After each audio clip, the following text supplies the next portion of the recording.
વસુદેવસુતં દેવં કંસચાણૂરમર્દનમ દેવકી પરમાનંદમ कृष्णं वंदे जगद्गुरु। કૃષ્ણ ભગવાન કો જગતના ગુરુ એટલા માટે કહેવાય છે કે વિશ્વના માનવ માત્ર માટે જીવન ઉન્નત કરવા માટેના જે વિચારો છે એ ભગવાને કર્યા છે. એ ભગવાનનો ટૂંક સમયમાં જન્મદિવસ આવે છે. એ શ્રેષ્ઠ વિચારો જો ના વિચારીએ તો એવા 100 જન્મ ઉજવશું તો પણ જીવનમાં કંઈ મતલબ નથી. શ્રેષ્ઠ વિચાર. શ્રીમદ ભગવદ્ ગીતાના 3જા અધ્યાયનો આપણે વિચાર કરીએ છીએ, કર્મયોગ. કર્મયોગનો વિચાર એટલા માટે આવ્યો કે અર્જુન મોહવશ થઈ યુદ્ધ કરવાની ના પાડે છે. ભગવાન થોડુંક સમ્યક જ્ઞાન અર્જુનને 2જા અધ્યાયમાં બતાવે છે. સમ્યક જ્ઞાન બતાવ્યા પછી અર્જુન યુદ્ધ છોડવાની વાત કરે છે. મહાપાપ લાગે છે અને ઘોર પાપ લાગે છે. અર્જુન યુદ્ધ છોડવાની વાત કરે છે એટલે મનુષ્ય કર્મ છોડવાની વાત કરે છે. આમ તો જે જીવન મુક્ત સંન્યાસી છે, આજનો માણસ જીવન મુક્ત માણસને, સંન્યાસી માણસને, જેની પાસે સમ્યક જ્ઞાન છે, જે શરીર, ઇન્દ્રિય, મન, બુદ્ધિને હું માનતો નથી, તેને કર્મ ચીપકતું નથી. તે કર્મ કરે જ છે. જે આત્માને હું માને છે. ભગવાને બહુ ઉચ્ચ તત્વજ્ઞાનમાં આપણને સહજ વાત કરી દીધી છે. પણ દુનિયાનો સામાન્ય માણસ આ સંન્યાસીઓને જોઈને, આ સમ્યક જ્ઞાનીઓને જોઈને, જે શરીર, ઇન્દ્રિય, મન, બુદ્ધિને આત્મા નથી માનતો, હું નથી માનતો, જેને કર્મ ચીપકતું નથી, જે આત્માને હું માને છે, એવા વ્યક્તિને જોઈને કર્મ છોડવાનો વિચાર કરે છે. જે શરીર, ઇન્દ્રિય, મન, બુદ્ધિને જ હું માને છે, એવો મારી જેવો આ દુનિયામાં કર્મ છોડવાની વાત કરે છે. આમ તો કર્મ ક્યારેય કોઈને છોડતું નથી. ભગવાને બહુ સ્પષ્ટ ભાષામાં કહી દીધું છે, જાતુ તિષ્ઠત્ય કર્મ કૃત. કર્મ જિંદગીમાં માણસ ક્ષણ માત્ર માટે પણ છોડી શકતો નથી, કારણ કે માણસ કર્મ કરવા માટે પરવશ છે. આપણે પરવશ છીએ, આપણે સ્વતંત્ર નથી, આપણે ગુલામ છીએ. સેના? પ્રકૃતિ જય ગુણૈહિ. પ્રકૃતિના ગુણોથી આપણે પરવશ છીએ. એ બહુ જ સુંદર રીતે આપણે આગળ બધું જ સમજી ગયા છે. માટે કર્મ તો માણસે કરવું જ પડશે. ન કરવું એ પણ એક કર્મ જ છે. અને ઉચ્ચ કોટીનો જે સંન્યાસી છે, જે આત્મજ્ઞાની છે, એને પણ કર્મ કરવું પડે. કર્મ કરવા માટે આપણે પરવશ છીએ. કર્મ માટે આપણે પરવશ છીએ.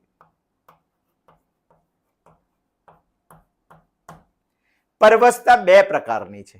સામાન્ય માણસ ગુણોથી પરવશ છે અને જ્ઞાની માણસ ગુણાતીતથી પરવશ છે.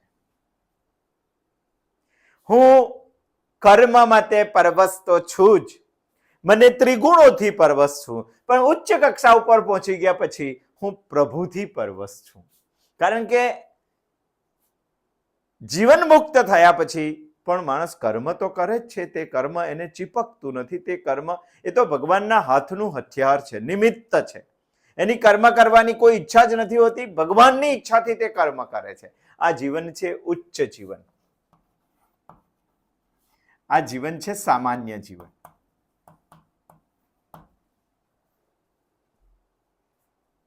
આ સુખી થવા માટે કર્મ કરે છે. અહીંયા તો કર્મ ભગવાનના માટે કરે છે.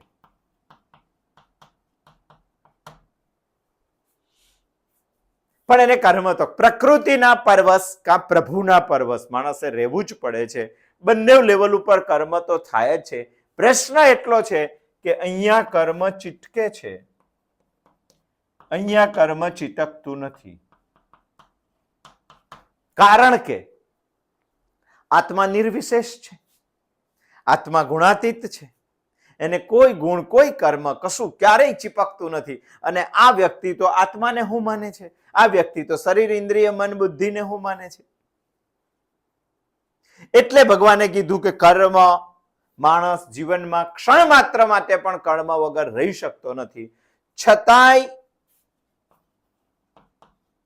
ઘણા માણસો કર્મ છોડવાનું જ કહે છે, કારણ કે કર્મમાં આવડત જોઈએ. કર્મમાં પરિશ્રમ આવે, એ તો આવવાનો જ. અને ન કરતા હોય તેવા લોકોને આ સુખની ભ્રાંતિ જુએ છે. ત્રણ વાતોના લીધે ભગવાન આટલું બધું સમજાવ્યા પછી પણ માણસ એવું કહે છે કે મારે તો કર્મ છોડી દેવું છે. ઘણા લોકો કર્મ છોડ્યા પછી, બાહ્ય આડંબર પછી આપણને એવું લાગે કે આ સુખી છે. કર્મ કરવામાં મહેનત કરવી પડે, કર્મ કરવામાં આવડત જોઈએ, કર્મ કરવામાં સફળ ના થાય તો લોકોનો ઠપકો પણ સાંભળવો પડે. આ બધી વાતોથી થાકીને માણસ કર્મ છોડવાનો પ્રયત્ન કરે છે. એવા માણસોને ભગવાન અહીંયા લાલ બત્તી બતાવે છે, અને એ લાલ બત્તી શ્લોક નંબર 6 છે. બહુ સુંદર શ્લોક છે, સમજવાનો પ્રયત્ન કરવો જોઈએ આપણે. કર્મેન્દ્રિયાણિ સંયમ્ય ય આસ્તે મનસા સ્મરણ ઇન્દ્રિયાર્થાન વિમોધાત્મા મિથ્યાચાર સ ઉચ્યતે. બહુ સુંદર શ્લોક છે. ભગવાને શું કીધું અહીંયા? મૂઢ માણસો, વિમૂઢ માણસો, વિશિષ્ટ રીતે મૂઢ થયેલા માણસો કર્મેન્દ્રિયોને રોકીને, વિષયોમાં જતી રોકીને, બળપૂર્વક રોકીને મનથી ઇન્દ્રિયોના વિષયોનું સ્મરણ કરે છે. તે મિથ્યાચારી છે, તે ઢોંગી છે. બહુ સ્પષ્ટ ભગવાને લાલ બત્તી બતાવી દીધી હતી. એકદમ ગાડી રોકવી હોય તો રોકી લો, બાકી જવા દો તો એક્સિડન્ટ સંભવશે, મેમો ભરવો પડશે તમારે. છૂટી જ શકે છે કર્મ, એમાં કોઈ શંકાને સ્થાન નથી. પણ પ્રભુને પરવશ થવાનું છે, ગુણોને પરવશ થયા કરતા. બહુ મોટી યાત્રા છે. આખા અધ્યાયમાં આપણે એ જ સમજવાના છે.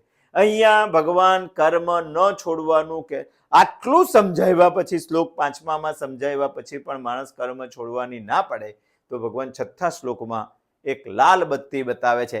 કર્મેન્દ્રિયાણિ સંયમ્ય ય આસ્તે મનસા સ્મરણ ઇન્દ્રિયાર્થેન ઇન્દ્રિયાર્થાન વિમોધાત્મા મિથ્યાચાર સ ઉચ્યતે. બહુ સમજાઈ જાય જેવો શ્લોક છે, એકદમ સહેલો શ્લોક છે. આ જગતમાં ઢોંગી લોકો છે જે મિથ્યાચાર કરે છે. કેવો મિથ્યાચાર? ભગવાન એવું કહે છે કે એની બુદ્ધિ મૂઢ થઈ ગયેલી છે, મૂઢી માણસ છે. અને મૂઢી માણસ બહારથી કર્મો ન કરવાનો દેખાવ કરે છે, ઇન્દ્રિયોને વિષયોમાંથી બળપૂર્વક પાછી વાળી લે છે, પણ એનું મન તો વિષયોનું સ્મરણ કરે છે. તો તમે એવું ના સમજશો કે હું કર્મ નથી કરતો. મનની ક્રિયાને પણ ગીતા કર્મ જ સમજે છે. અને આ જો તમારું ચાલુ હશે અંદરથી મન ક્રિયા કરવાનું, તો તે કર્મ જ છે, તમારું કર્મ છૂટતું નથી. તમે ખાલી દુનિયાનો મિથ્યાચાર કરો છો, દુનિયામાં કર્મ છોડી દેવાનો. તમે કર્મ ન કરવાનો ઢોંગ કરો છો. અહીંયા કેટલીક બાબતો આપણે સમજવા જેવી છે. એક તો આપણે કર્મેન્દ્રિયાની સમજવા જેવું છે. બીજું સમજવાનું છે સંયમ, મનનો સંયમ. ત્રીજું સમજવાનું છે ઇન્દ્રિયાર્થે. ચોથું સમજવાનું છે વિમૂઢ.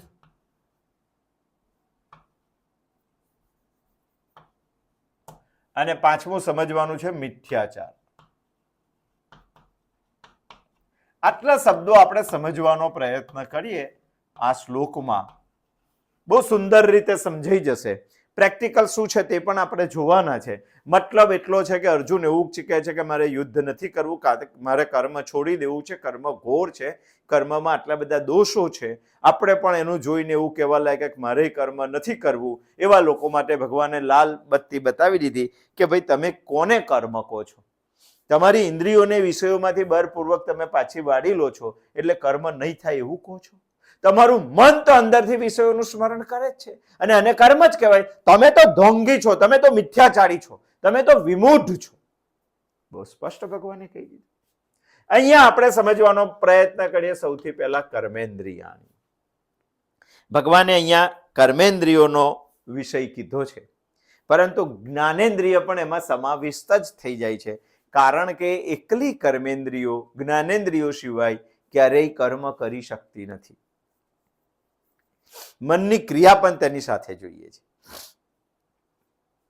કર્મેન્દ્રિયોથી કર્મ ના કરો અને મનને સંયમિત ના કરો, મનને એકાગ્ર ના કરો, અને મન જો અંદરથી સ્મરણો કરે તો પછી તેને ધોંગ જ કહેવાય.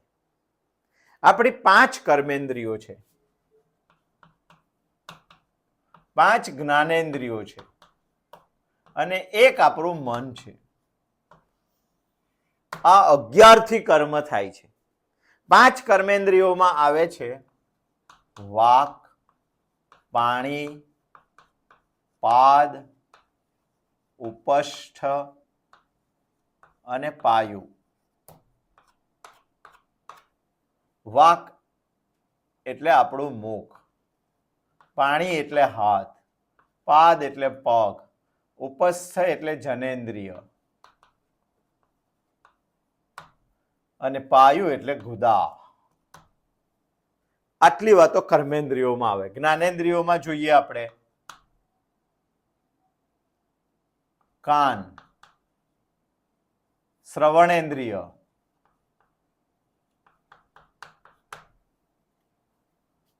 સ્પર્શેન્દ્રિય, ચક્ષુ ઇન્દ્રિય, રસેન્દ્રિય અને જ્ઞાનેન્દ્રિય. અહીંયા જોઈએ તો કાન, અહીંયા જોઈએ તો ચામડી, અહીંયા જોઈએ તો આંખ, અહીંયા જોઈએ તો જીહવા અને અહીંયા જોઈએ તો નાસિકા. આ આપણી જ્ઞાનેન્દ્રિયો છે. આટલી આપણી કર્મેન્દ્રિયો છે. અહીંયાથી વિષયોને પકડે છે. કયો વિષય પકડે છે? આ શબ્દ પકડે છે, આ સ્પર્શ પકડે છે, આ રૂપ પકડે છે, આ રસ પકડે છે અને આ ગંધ પકડે છે.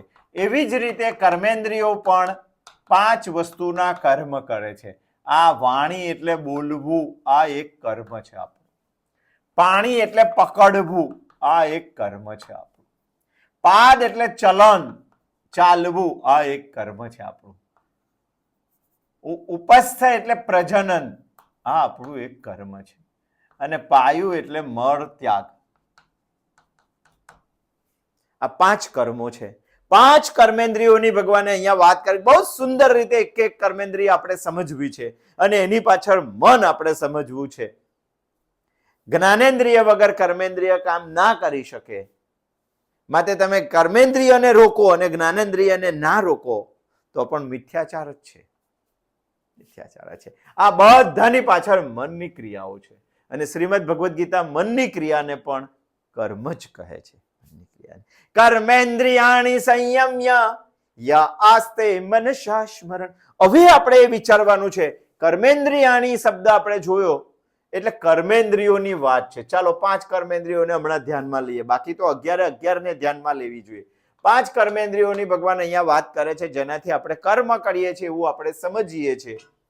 અને 5 કર્મેન્દ્રિયોને ભગવાન અહીંયા સંયમમાં રાખવાની વાત કરે છે. એટલે બીજો મુદ્દો આપણે સંયમ સમજવો જોઈએ. સંયમ એટલે શું? સંયમ એટલે નિયમન. 5 કર્મેન્દ્રિયોને નિયમન કરવું જોઈએ, તેના ઉપર સંયમન કરવું જોઈએ. સંયમ શબ્દ આવ્યો છે સંહત્ય પરથી, અને સંહત્યનો અર્થ થાય છે પાછી વાળવી. સંયમનો અર્થ થાય છે ઇન્દ્રિયોને વિષયોમાં જતી હોય તેને પાછી વાળવાની. ઘોડા છે આપણા, દોડે છે, એને અટકાવવાના છે, એને પાછા વાળવાના છે. લીલું ઘાસ જઈને ચડવાનું એને મન થાય છે. કર્મેન્દ્રિયો વિષયોમાં દોડતી હોય તે સમયે એને પોતપોતાના વિષયમાં, ત્યારે તેને પાછી વાળવાની. આવું સંયમ્ય કહે છે. બીજું જો કરવું હોય તો બળપૂર્વક પાછી વાળવાની. સંયમ એટલે રોકી રાખવાની. સંયમ એટલે આ બધા શબ્દો સંયમ માટે વાપરવામાં છે. દૂર રાખવાની વિષયોથી. સંયમ એટલે આપણે સંયમને સમજવો જોઈએ. પરંતુ માત્ર ઇન્દ્રિયોને જો બંધ કરશો, મન તોફાન કરશે. બહુ લોજિકથી ભગવાને બધું કીધેલું છે આપણને. માત્ર ઇન્દ્રિયોને રોકી રાખશો તો મન પાગલ બની જશે, મન તોફાન કરશે. કેમ? કારણ કે મનની બધી જ ઇન્દ્રિયો નોકરાણીઓ છે.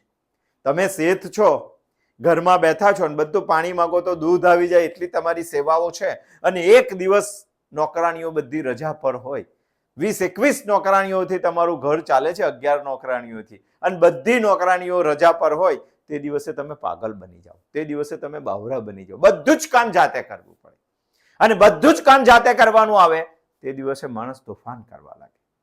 નોકરાણીઓ બહાર તો જાય, ઘર બંધ કરીને જતી રહે, બહારથી લોક મારીને. અંદર ઘરમાં તમે તોફાન કરો. એક્ઝેક્ટ આપણા શરીરમાં મન શેઠ છે અને એની 10 નોકરાણીઓ છે, 5 કર્મેન્દ્રિયો અને 5 જ્ઞાનેન્દ્રિયો. આ બધી નોકરાણીઓ રજા પર હોય બહારથી તાળું મારીને, તો એકલું મન અંદર શું કરે? ચાલો, શેઠ એકલો શું કરે?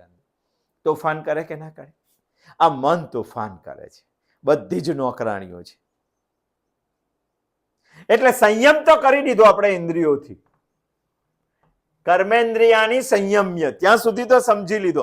પણ તમે જો ઇન્દ્રિયોને ખાલી રોકી રાખશો અને મન ઉપર કોઈ ક્રિયા નહીં કરો, શેઠને સમજાવવું પડે કે ઇન્દ્રિયો ના હોય ત્યારે, નોકરાણીઓ ના હોય ત્યારે તારે કેવી રીતે રહેવાનું, એ જો એને ખબર નહીં હોય અને ઘર બંધ હશે, બહાર જઈ ના શકે, તો તોફાન કરી મૂકે. કારણ કે અત્યાર સુધી નોકરાણીઓ એની સેવા કરેલી, કઈ વસ્તુ ક્યાં મૂકી એ જ પહેલી તો ખબર ના પડે. રસોઈ બનાવતા ના આવડે, કપડાં ધોતા ના આવડે, વાસણ માંજતા ના આવડે, પાણી પીતા ના આવડે, બધા જ તેને તૈયાર વસ્તુઓ આપે. અને આ સ્થિતિ જ્યારે થાય ત્યારે શેઠ પાગલ થઈ જાય છે. જ્યારે માત્ર ઇન્દ્રિયાની સંયમ્ય કરીએ ત્યારે મન તોફાને ચરે છે, મન પાગલ બની જાય છે, કારણ કે એક પણ નોકરાણી આવતી નથી. બહારનું જ્યારે બંધ થઈ જાય ત્યારે અંદરનું બધું જ ચાલુ થઈ જાય છે. સમજો કે હમણાં ઘણા માણસો ચતુર્માસના ઉપવાસ કરે છે. હા, કંઈ નહીં ખાવાનું, પણ મનમાં ગુલાબજાંબુ રમતા હોય, મનમાં રસગુલ્લા રમતા હોય, મનમાં કેરીનો રસ રમતો હોય, મનમાં દેશી ઘીનો શીરો રમતો હોય, તો ઉપવાસનું શું કામ છે? ભગવાન અહીંયા આ જ કહેવા માંગે. અરે 4 મહિના ઉપવાસ કર્યા પછી માણસ 2 મહિનામાં નક્કી કરી રાખે છે કે 4 મહિના પૂરા થયા પછી મારે પારણા કરવા ક્યાં જવાનું છે. કોઈ બહુ મોટી રાજમહેલ જેવી હોટલ પસંદ કરી લે, ત્યાં છેલ્લા દિવસે જમવા માટે જાય, 4 મહિનાનો ઉપવાસ પૂરો થયા પછી. એનો મતલબ મન 4 મહિના સુધી અંદર કુડાકુડ કર્યું, એની પૂર્તિ માણસ ચોથો મહિનો પૂરો થાય કે તરત દોડવા માંડે છે વિશિષ્ટ પ્રકારનું જમવા માટે, વિવિધ પ્રકારના ભોગ લેવા માટે. એનો મતલબ ઇન્દ્રિયોનો સંયમ છે. મન શું કરે છે? મન શું કરે છે?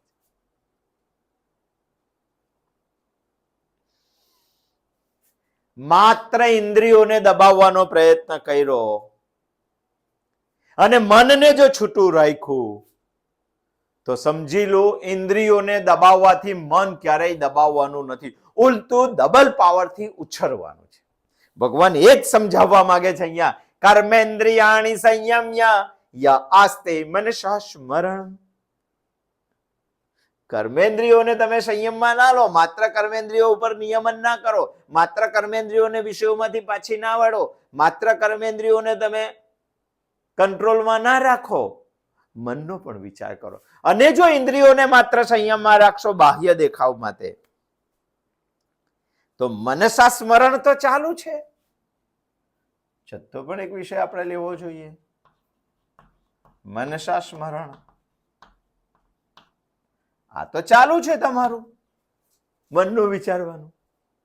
મન વિચાર કરવાનું બંધ નથી કરતું, મન ચિંતન કરવાનું બંધ નથી કરતું, કરે છે. મન કરેલા વિષયોને ચગરવાનું બંધ નથી કરતું, એ તો એનું ચાલુ જ છે.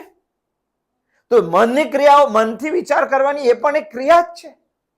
તો બહારથી ઇન્દ્રિયોને ખાલી સંયમમાં રાખીને ન કર્મ કરવાનો ધોંગ જો કરતો હોય તો ભગવાન કહે છે કે આ વિમુઢ છે, આ મિથ્યાચારી છે, એની બુદ્ધિ વિમુઢ છે. બંધ કરવું જોઈએ. અહીંયા શબ્દ ભગવાને વાપર્યો છે ઇન્દ્રિયાર્થે. એનો અર્થ થાય છે ઇન્દ્રિય વત્તા અર્થ, એટલે એનો વિષય. કર્મેન્દ્રિયોને તમે સંયમમાં રાખો છો અને મનથી વિષયોનું સ્મરણ કરો છો. કયા વિષયો? જે ઇન્દ્રિયોને તમે સંયમમાં રાખી છે એ ઇન્દ્રિયો જ્યાં જતી હતી તે વિષયોનું તમે મનમાં સ્મરણ કરો છો. કર્મેન્દ્રિયાની સંયમ્ય ય આસ્તે મનસા સ્મરણ ઇન્દ્રિયાર્થાન. જે ઇન્દ્રિયોને તમે રોકી રાખો છો, રસેન્દ્રિયને તમે રોકી રાખી છે, પણ મનથી રસનું સ્મરણ કરવાનું ચાલુ છે. પગથી ચલન ક્રિયાને તમે રોકી રાખી છે, પણ ચલન ક્રિયાની ક્રિયા મનથી કરવાનું ચાલુ છે. ભગવાન બહુ સ્પષ્ટ કહેવે છે, કર્મેન્દ્રિયોને માત્ર સંયમમાં રાખીને મન જો ઇન્દ્રિયોના વિષયોનું સ્મરણ કરશે તો એ માણસ વિમુઢાત્મા છે. વિમુઢાત્મા બહુ જ મસ્ત શબ્દ ભગવાને વાપર્યો અહીંયા. વિમુઢાત્મા શબ્દને આત્મા શબ્દ એટલે અહીંયા મન અથવા અંતઃકરણ લેવું. વિમુઢ અંતઃકરણનો છે, મૂઢ નથી કીધો. જો વિમુઢ કીધો છે. વિમુઢ એટલે વિશેષ રીતે મૂઢ થયેલો. જેમ આપણા ત્યાં શબ્દ છે વિનમ્ર. નમ્ર તો ખરો પણ વિશેષ રીતે નમ્ર, એને કહેવાય છે વિનમ્ર. એવી જ રીતે અહીંયા વિમુઢ શબ્દ છે. તો પ્રશ્ન આપણને એવો થાય કે મૂઢ એટલે શું? મૂઢ એટલે સમજવું પડે. જેને શાસ્ત્રો વાંચેલા છે પણ પૂરી સમજણ ઊભી નથી થઈ, આ વિમુઢ જ કહેવાય.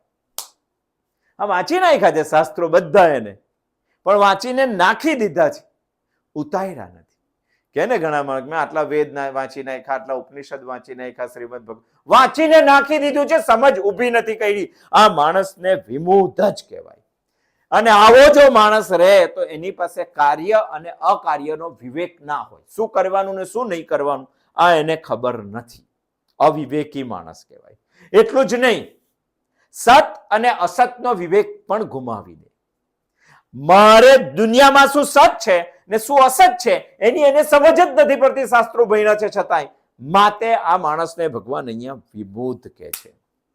એને હિત અને અહિતની પણ ખબર નથી. આ કરવાથી મારું હિત છે કે આ ન કરવાથી મારું, એ પણ ખબર નથી. 4 મહિના સુધી ઇન્દ્રિયોને રોકી રાખે છે. શાસ્ત્રો ભણેલા છે, એક પગે ઉભા રહેવાનું, હાથથી કશું પકડવાનું નહીં, ચામડીને કોઈ સ્પર્શ નહીં કરવાનો, બધું રોકી રાખે છે 4 મહિના સુધી. ઉપવાસ. પણ મનને છૂટું રાખે છે. આ માણસને ખબર નથી કે આ ભયંકર અહિત થવાનું છે. બહુ જબરજસ્ત લાલ સિગ્નલ ભગવાને બતાવી, રેડ સિગ્નલ ભગવાને બતાવી દીધો છે. હિત અહિતની એને ખબર નથી. એનું પોતાનું કલ્યાણ શેમાં છે એની પણ એને સમજ પડતી નથી. એ શું કરે છે? લોક લજ્જાના કારણે ઇન્દ્રિયોને રોકી રાખે છે, કાં તો લોકોમાં ઇજ્જત મેળવવાને કારણે ઇન્દ્રિયોને રોકી રાખે છે. કારણ કે બહાર લોકો છે, ઇન્દ્રિયો કામ કરે તો બહાર દેખાય, અંદર કોઈને દેખાય ને. બહાર તો લોક લજ્જા ન રહે, અંદર શું ન રહે છે? અંદર કોઈ અડચણ નથી, એટલે મન બેફામ બનીને કુદાકૂદ કરે છે. જ્યારે મન અત્યંત ભયંકર વિષયોનું પણ સ્મરણ કરતું હોય, જે વિષયોમાં જતા ઇન્દ્રિયોને તમે રોકી રાખતા હોય, તો તમે ઢોંગી છો, તમે વિમૂઢ છો, તમારી બુદ્ધિ. અને સાંભળી લો, અંદરના મનની ધમાલ જેને ખબર નથી પડતી અને બહારથી બહુ સારો બનવાનો પ્રયત્ન કરે છે, એના માટે ભગવાને આ શ્લોક કીધો છે, કર્મેન્દ્રિયાણિ સંયમ્ય ય આસ્તે મનસા સ્મરન ઇન્દ્રિયાર્થાન વિમુઢાત્મા મિથ્યાચાર સ ઉચ્યતે. મિથ્યાચાર આ શબ્દ પણ સમજવો પડે. મિથ્યા એટલે સત પણ નથી અને અસત પણ નથી, તેને મિથ્યા કહેવાય છે. સત પણ નથી ને, હા સત જેવું લાગે છે, વાસ્તવમાં તે સત નથી, એને મિથ્યા કહેવાય. અને આવું જે આચરણ કરે, મોટું તિલક લગાડી, માથે સાફો બાંધી દે, અલમસ્ત શરીર હોય, કેસરી કલરની ધોતી પહેરી દે, કેસરી કલરનું વસ્ત્ર પહેરી દે, માથે મોટા વાળ કરેલા હોય, મોટી લાંબી ચોટલી હોય, અને કે હું શાસ્ત્રી છું.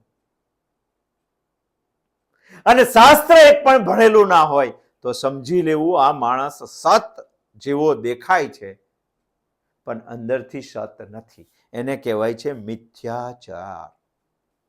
લાગે સદાચાર પણ ભયંકર દુરાચારથી ખદબદતો હોય એને કહેવાય મિથ્યાચાર. લાગે સંત જેવો માણસ પણ અંદરથી અસંત હોય અને કહેવાય મિથ્યાચાર. લાગે હીરો જેવો પણ અંદરથી વિલન હોય અને કહેવાય મિથ્યાચાર. લાગે ભક્ત જેવો પણ અંદરથી બગ ભગત હોય અને કહેવાય મિથ્યાચાર. મુખ મેં રામ और बगल में छुरी, આ કહેવત દુનિયામાં બહુ પ્રખ્યાત છે. આનાથી સમજી લઈએ અને કહેવાય મિથ્યાચાર. આ ભયંકરમાં ભયંકર મિથ્યાચારી આપણા દેશમાં એક થઈ ગયો જેનું નામ હતું બલી. પ્રહલાદ વિરોચન બલી. લાગે એવો કે ભક્ત જ છે, લાગે એવો કે ભગવાનની સૌથી વધારે ભક્તિ કરે છે, પણ સૌથી વધારે ભક્તિ કરવાનો ઢોંગ કરીને આખી સંસ્કૃતિની વ્યવસ્થાને ડિસ્ટર્બ કરવાનું કામ આને કર્યું હતું. સમાજ એને માને છે હીરો, હોય છે વિલન. એટલે તો સારા નેતાઓ ઇલેક્શન હારી જાય છે, કારણ કે અંદર બહાર સાચો છે. આને જ કહેવાય છે ઢોંગી. અને ઢોંગી માણસ, મિથ્યાચારી માણસ ખૂબ ખતરનાક હોય છે. સમજી જાય કે આ હું ખોટું કરું છું, એને સુધારવાના 100% ચાન્સીસ છે, પણ અંદરથી ખોટું અને બહારથી સારો દેખાવાનો જે ઢોંગ કરે છે, જે મિથ્યાચારી છે, એને સુધારવાનો બહુ જ મુશ્કેલ છે. બીમાર માણસ હોય, બીમાર માણસ, એને દવાથી સારો કરી શકાય, પણ જે બીમાર થવાનો ઢોંગ કરે છે એને દુનિયાની કોઈ દવા સારો નથી કરી શકતી. એ ખતરનાક છે બીમાર કરતા પણ. ભગવાને કેવો શબ્દ વાપર્યો છે, કલ્પના તો કરો. મિથ્યાચાર.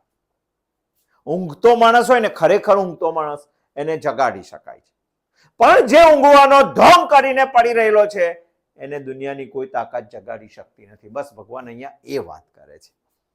મુખ મેં રામ और बगल में छुरी.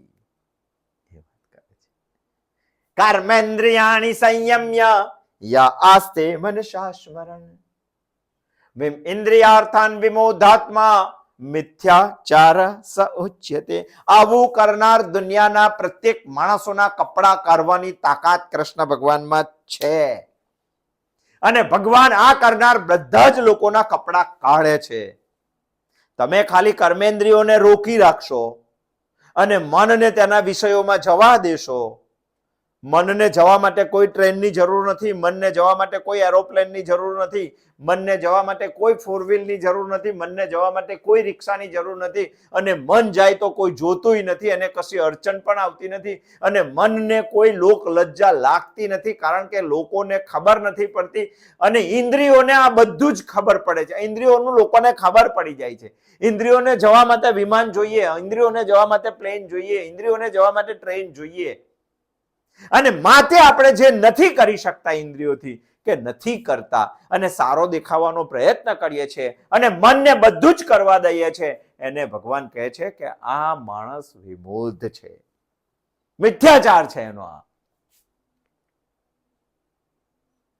વિમોધ બુદ્ધિવાળો માણસ ઇન્દ્રિયોને, કર્મેન્દ્રિયોને રોકી રાખે છે અને મનને એ ઇન્દ્રિયોના વિષયોમાં જવા દે છે.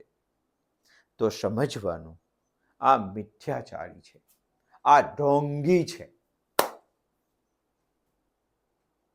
બહુ સુંદર વાત કરી છે ભગવાન.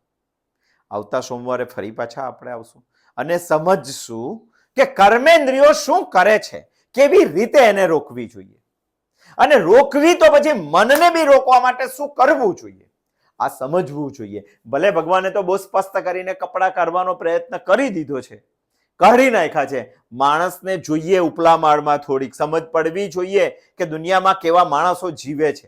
દેખાય બહુ સારો, અંદરથી તો રાવણ હોય. કરે રામનું કામ, કરે રામ જેવું કામ, બને રામ બનવાનો પ્રયત્ન, પણ અંદરથી બધી જ ક્રિયાઓ રાવણની હોય. કર્મેન્દ્રિયાણિ સંયમ્ય યા આસ્તે મનસા સ્મરન ઇન્દ્રિયાર્થાન વિમોધાત્મા મિથ્યાચાર સ ઉચ્યતે.